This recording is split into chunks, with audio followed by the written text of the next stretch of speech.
Hello everyone and welcome to Edusurg Clinics. I am Dr. Gunjan Desai and we are back on our skill station. We have seen the simple interrupted stitches, we have seen the vertical mattress and we have seen the horizontal mattress.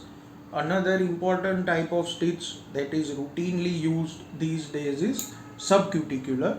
So let us see how we take subcuticular. Now there are multiple ways to start a subcuticular. Usual suture used are Monocryl or Catgut. Okay, and how we start is what we do is inside the skin. Okay, so inside the skin at one corner like this. Okay, we take a knot. So our first knot is also buried. Now there are multiple ways to do this, so don't think that this is the only way, but this is what we do. This helps in inverting and holding the subcuticular stitches very well. So that is why I use this technique. Now once you have taken this knot, don't cut this thread. You want to bury the knot. So what we do is hold this here and start your subcuticular. Again, for holding the needle it's the same, right? So this is how you hold the needle. Actually for subcuticular I prefer holding it at 50.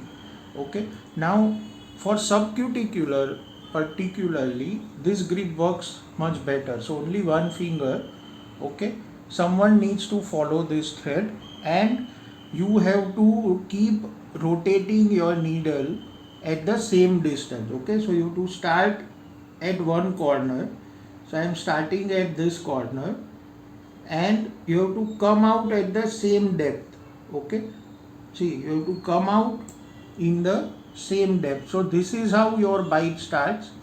Okay, your assistant holds this thread and what you have to do is take out your needle, right? Again hold the needle. So now you have to come in the opposite side. So hold your needle accordingly. So here you can see, you can't see the suture from outside, and that is the benefit of taking that knot on the inside. Now this is not a good angle, right? Because you want to be parallel to the skin. So now for this your curve is good for the right edge, but for the left edge what may help? A reverse flow may help. So you reverse the needle,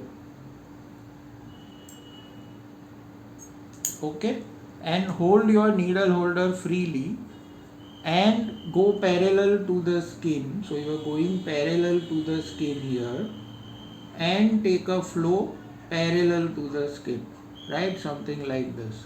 And if you do this, you avoid taking your forceps to hold the skin. Okay, so that is the benefit of learning different folds. Important in subcuticular is that both your bites should be in the same range. Okay, so this bite is half centimeter, this one has to be like half to 7 mm. Okay, then again hold the needle, same way use your forceps and hold your needle.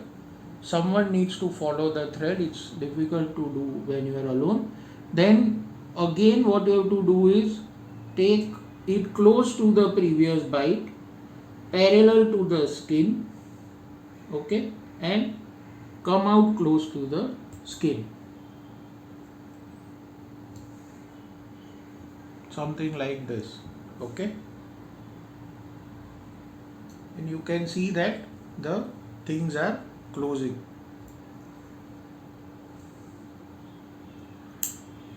The other way of doing the opposite side is maybe increase the angle like this. Okay, and but what happens is when you want to do this you need to hold the skin. So that is why a reverse throw like this and your needle holder held very differently. If you do this, see, this helps in depth suturing. So here we are doing surface suturing, so it's okay however you hold your needle holder. But if you learn these techniques, so go close to the previous bite on this side.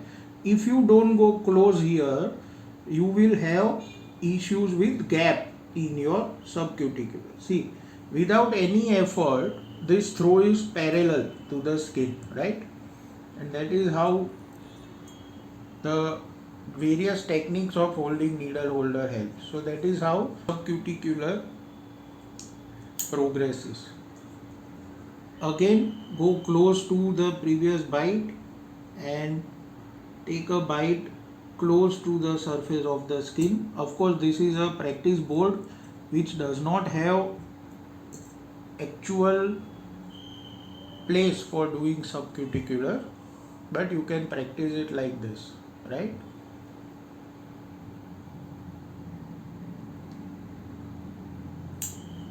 Now you can relax this artery because your suture is buried, and try coming parallel to the previous bite and close to the surface of the skin. So if your throw is perfect, the skin will approximate very well, right? And take it out. See the previous bite, this is the previous bite, so close to the previous bite and parallel to the skin, and you can take a smaller bite. This is quite big. Okay. Other side.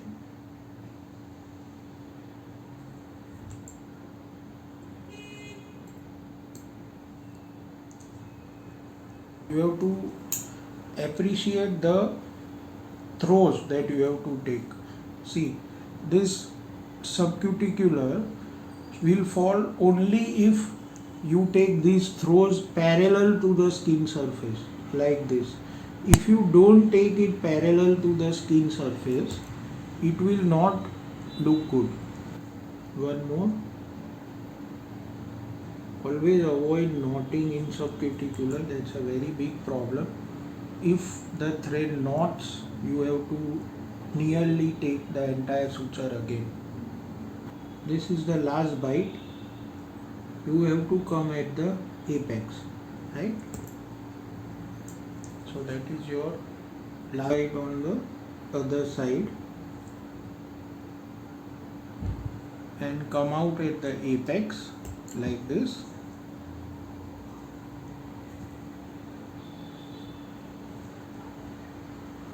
And now, instead of taking a knot, what you do is go inside from here and come out like this. Don't take a knot. Once you have come out, cut this around 2 mm away from the skin. So this is how you can take a subcuticular. It looks better when you have an epidermal layer of human skin. Here you don't have that layer, but the important point is the throw. You have to take the throw parallel, okay, to the skin on both sides at equal distance. And you saw how the knot was taken on this side to begin the stitch and how you can complete the stitch. So that is how subcuticular stitches are done.